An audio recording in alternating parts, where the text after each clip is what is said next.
Scenario খুব সুন্দর। গ্রাম, ওইদিকে দেখো গ্রামগুলো সুন্দর করে নিতে পারো। তারপরে আমরা এখন যাবো, একটা গুরুত্বপূর্ণ কাজ শেষ করলাম।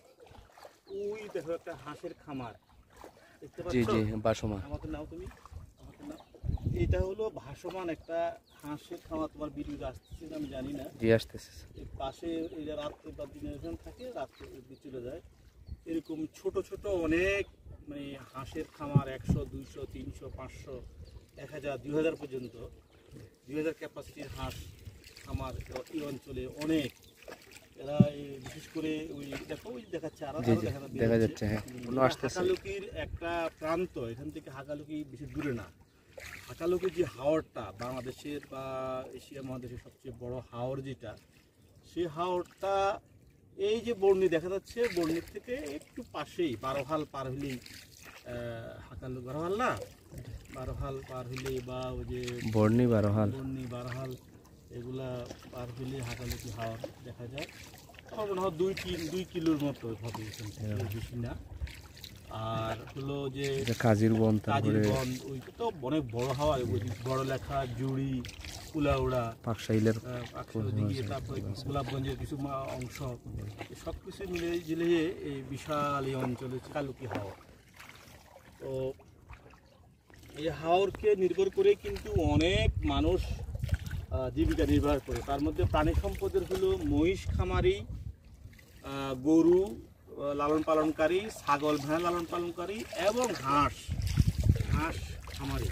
প্রচুর হাঁসের খামার হাকালুকি হাওরকে নির্ভর করে বা হাকালুকি হাওরকে বিশেষ করে ওরা লালন পালন করে। এখানে মেন কারণ হলো যে ওই প্রাকৃতিক খাবার, হাঁসের যে প্রাকৃতিক খাবার না হলে হাঁস লালন পালন করা যায় না, হাঁসের সঠিক বা আরও ডিমও দেয় না। যদি প্রাকৃতিক খাবার প্রচুর পরিমাণে থাকে, মাছ, পোকামাকড়, শ্যাওলা, কুচুরিপানা এ জাতীয়, ওইখানে আরো হাঁস আছে, দেখা যাবে যে এদের ডিম উৎপাদন অনেক বেশি হয়। এই দেখা যাচ্ছে আরেক হাঁসের পাল। তারপরে এই হাকালুকি হাওরে কিন্তু অনেক বৈচিত্র্যতা আছে। এখানে অনেক ধরনের মাছের প্রজনন হয় এবং মাছের অভয়াশ্রম কেন্দ্র কিন্তু এখানে আছে। যাই হোক, এখন বর্ষাকাল, পুরো হাকালুকি হাওরটায় পানিতে পরিপূর্ণ, যে কারণে হাঁস এবং অন্যান্য প্রাকৃতিক পাখি ছাড়া, বন্য পাখি ছাড়া অন্য কোথাও দেখা যায় না। বিচ্ছিন্নভাবে প্রচুর হাঁস আছে স্যার। বিচ্ছিন্নভাবে কিন্তু এই অঞ্চলের মধ্যে প্রচুর হাঁস। ওই যে আমাদের ওই সামনে সুন্দর দিকে দেওয়া, একটু গ্রামগুলা সুন্দর করে দেখা যাচ্ছে, ছবির মতো ভাসতেছে। 22 সাল এবং 2024 সালে পানি একটু বৃদ্ধি হওয়াতে এই অঞ্চলে বন্যা কিছু দেখা দিয়েছে। তবে এটা খুব মারাত্মক কিছু না, হয়তো এলাকার যে গ্রাম্য রাস্তাগুলা কিছুটা নিমজ্জিত হয়েছে, কিছু বাড়ির রাস্তা নিমজ্জিত হয়েছে এবং বেশ কিছু বাড়িঘরও পানি ঢুকেছে। তবে 2024 সালের মতো অত ভয়াবহ এখনো ইনশাল্লাহ হয়নি। যদি ভারী বৃষ্টি আর না হয় তাহলে আমরা আশা করছি যে কিছুদিনের মধ্যেই রাস্তাঘাট থেকে পানি নেমে যাবে, সুফলভোগীও আছে স্যার, হাকালুকি হাওরের পানি নেমে যাবে। এই অঞ্চলে আমাদের হাওর অঞ্চলের সমন্বিত প্রাণী সম্পদ প্রকল্পের অনেক সুফলভোগীও আছে যারা হাঁস পেয়েছে এবং ওদের হাঁসও আমার মনে হচ্ছে যে এইগুলাই আছে, দেখা যাচ্ছে এই হাঁসগুলো।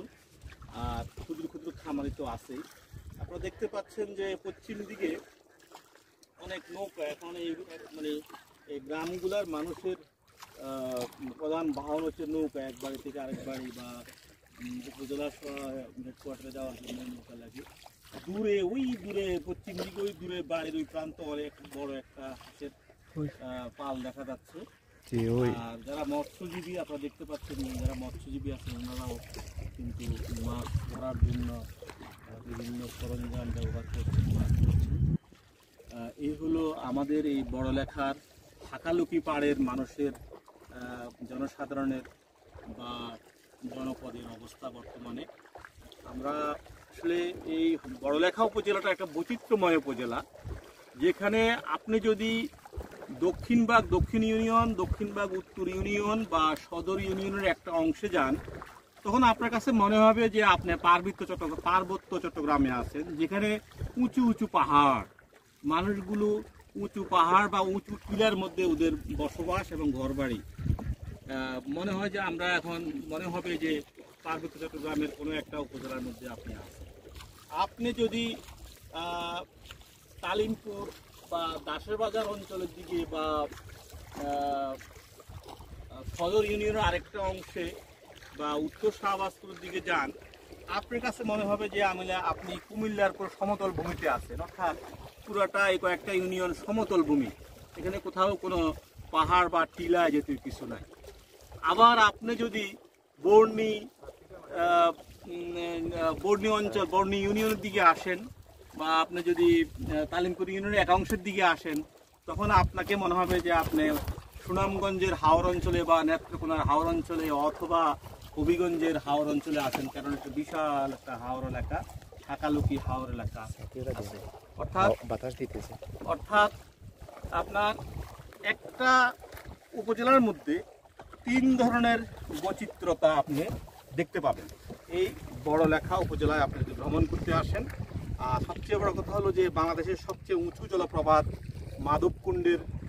মাধবকুণ্ড জলপ্রপাত আমাদের এই বড়লেখার মধ্যে অবস্থিত এবং সারা বাংলাদেশ থেকে ইভেন অনেক বিদেশি পর্যটকও এই মাধবকুণ্ডের যে জলপ্রপাত ওই জলপ্রপাত দেখতে আসে। এই হলো বড়লেখার বৈচিত্র্যপূর্ণ অবস্থার কথা আপনাকে বললাম। আরেকটি বিষয় না বললেই মনে হয় ভুল হবে বা অপ্রিয় হবে, সেটা হলো যে বড়লেখার আপনার সুজানগর এবং দক্ষিণ এই দুটি ইউনিয়নে আগর গাছ লাগানো এবং আগর থেকে যে আতর এবং আগর বাতি তৈরি হয়, অর্থাৎ আগর গাছের যে চাষ বা উৎপাদন বা চাষবাস, এগুলা কিন্তু প্রচুর পরিমাণে দেখা যায় এবং এটা কিন্তু বড়লেখার একটা বিশাল ঐতিহ্য।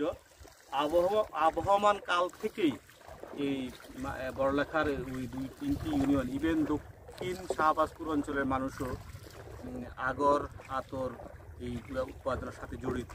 অনেক মানুষ, কয়েক হাজার মানুষ বলতে পারি, আমি দেখেছি কয়েক হাজার মানুষ আগর গাছ থেকে আতর তৈরি বা আপনার আগরবাতি তৈরি এগুলোর সাথে জড়িত এবং এই বড়লেখার এই আতর মধ্যপ্রাচ্য সহ অনেক দেশে রপ্তানি হয়। আরেকটা বিষয় হচ্ছে আগর গাছের একটা মানে যে অংশটা কালো হয়, যেটাকে ওরা খুব যত্ন সহকারে সংগ্রহ করে। আপনারা জানেন যে আগর গাছের মধ্যে যদি পোকার আক্রমণ হয় তখন ওই আগর গাছের ভিতরে অংশ কালো হয়ে যায়, কালো রং ধারণ করে বা কালো হয়ে যায়। তো ওই কালো অংশটা যখন আগুনে পোড়ানো হয় তখন তার থেকে অত্যন্ত ভালো সুগন্ধি, ন্যাচারাল সুগন্ধ বা সুগন্ধি আসে, যেটা মধ্যপ্রাচ্যের রাজা বাদশাহ বা অতি উচ্চ ধনী মানুষরা ব্যবহার করে। আপনারা খেয়াল করে দেখবেন, এটা হলো বড়লেখার আরেকটি বড় ঐতিহ্য এবং বড় ধরনের আয় ইনকামের সোর্স। আরেকটা দেখেন আপনারা, এখানে আমরা আরেকটা হাঁসের পাল দেখতে পাচ্ছি, যে আমি আগে বলছি যে এই অঞ্চলটা হলো হাঁস চাষের জন্য খুবই ভালো একটা এলাকা। এখানে আমার মনে হয় 200 হাঁস হবে। তো যা বলছিলাম যে বড়লেখার উপজেলা খুবই বৈচিত্র্যপূর্ণ এবং সুন্দর উদ্যোষিত একটি এলাকা। ভালো, আপনাদের সবাইকে ধন্যবাদ। আপনাদের যাত্রী নাই, যারা দেখছেন সবাইকে ধন্যবাদ যাত্রী দিয়েছে। আচ্ছা আচ্ছা, জানিয়ে আমাদের আজকের এই ভিডিও গ্রহণকারীকে অনুরোধ করছি, চতুর্পাশে যে গ্রামগুলো আছে আমার কাছে খুব সুন্দর লাগতেছে, একদম সবুজ নয়নাভিরাম যে গ্রামগুলো আছে, গ্রামগুলো ঠিক আছে। ওয়ালাইকুম আসসালাম।